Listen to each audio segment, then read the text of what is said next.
Hello everyone.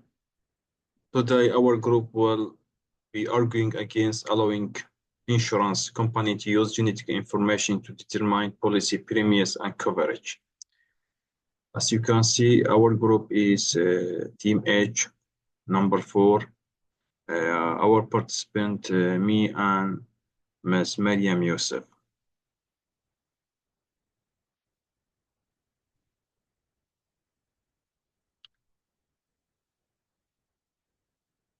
Imagine a future where you access insurance to predict your family, your income, your health, hints not on your current health status, but on your genes. A future where simply carrying a gene that might increase your risk of illness could lead to higher premiums, limited coverage, or even outright denial of insurance. This is a future we face if we allow our insurance company unfettered access to our genetic information. So as you can see, the human is under risk. As you can see, the cell out of a person with a DNA double helix superimposed, representing the individual at risk. Unlocking the code genetic information and its impact on insurance. Let's first define some key terms. Genetic information often obtained through genetic testing provide valuable insight into an individual's predisposition to certain diseases.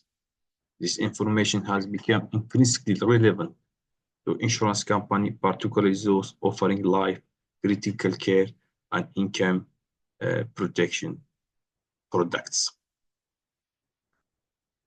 At the heart of insurance lies risk assessment. Insurance carefully evaluates various factors to determine an individual likelihood of making a claim. This assessment informs their decision on setting premiums and determining coverage eligibility. The availability of genetic information adds a new dimension to this process. Imagine being able to predict with a certain degree of accuracy an individual's chances of developing a serious illness later in life. This predictive power of genetic information has the potential to significantly alter the landscapes of insurance underwriting.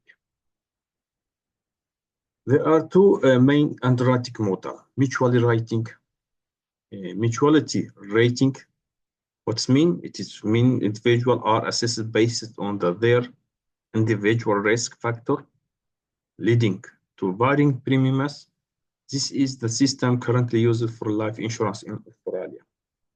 Also, we have solidarity rating. Everyone pays the same premium, regardless of their individual risk. This is used for some insurance products like private health insurance, but not for life insurance in Australia. So the core dilemma emerges. Should insurance company be granted to access this power information?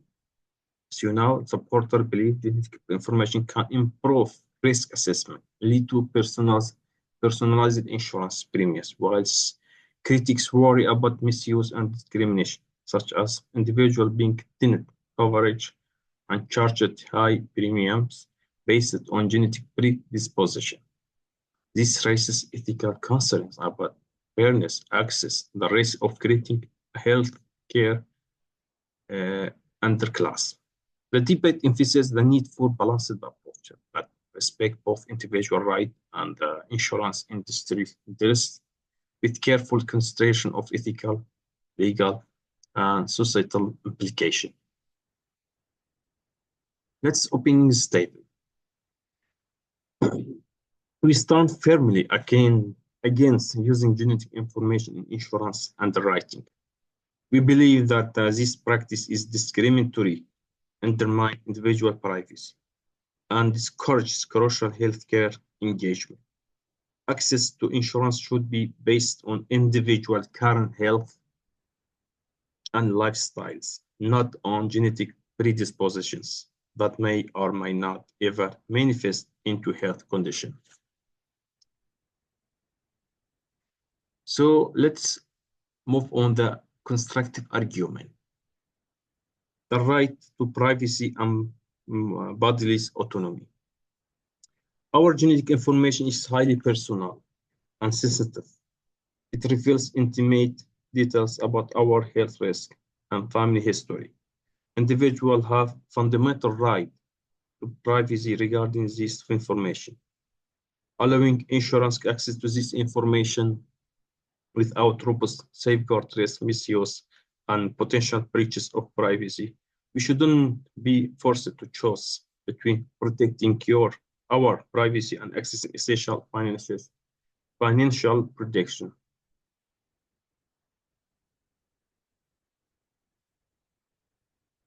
What's the danger of genetic discrimination? So using genetic information for insurance underwriting can lead to discrimination. Individuals with the genetic predisposition to certain diseases, even they are currently healthy, may face higher premiums or denial coverage. This creates an unfair system where individuals are penalized for genetic factors beyond their control.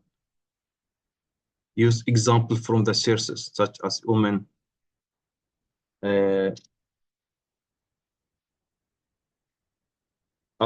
for example, recent case in Australia involved a woman who was denied coverage despite having undergone risk-reducing surgery because she had a genetic predisposition to the disease. This highlights how genetic information can be misinterpreted and lead to unjust outcomes. So we believe discouraging genetic testing and research. Fear of insurance discrimination can deter individuals from seeking potentially life-saving genetic testing. This has a chilling effect on research participation, limiting our understanding of genetic diseases and hindering the development of new treatment. As you know, in Australia, for example, in Australia, where there is currently no legal protection against genetic discrimination on the life insurance, studies have shown that the individuals are avoiding genetic testing due to insurance fears. This demonstrates the very real and detrimental impact on current policies.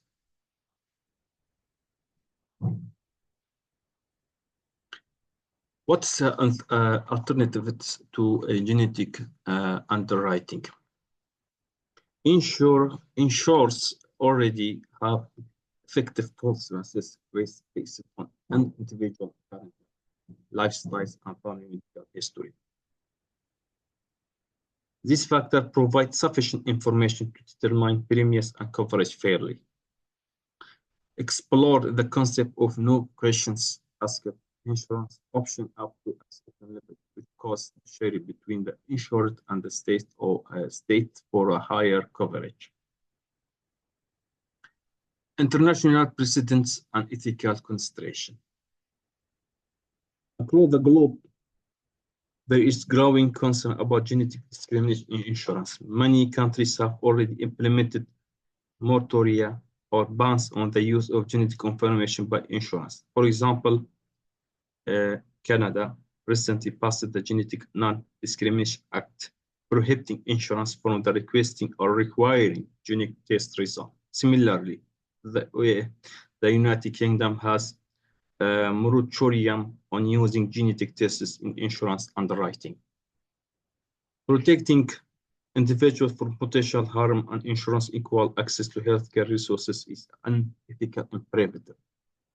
Australia risks falling behind international standards and perpetuating a system that undermines fundamental human rights.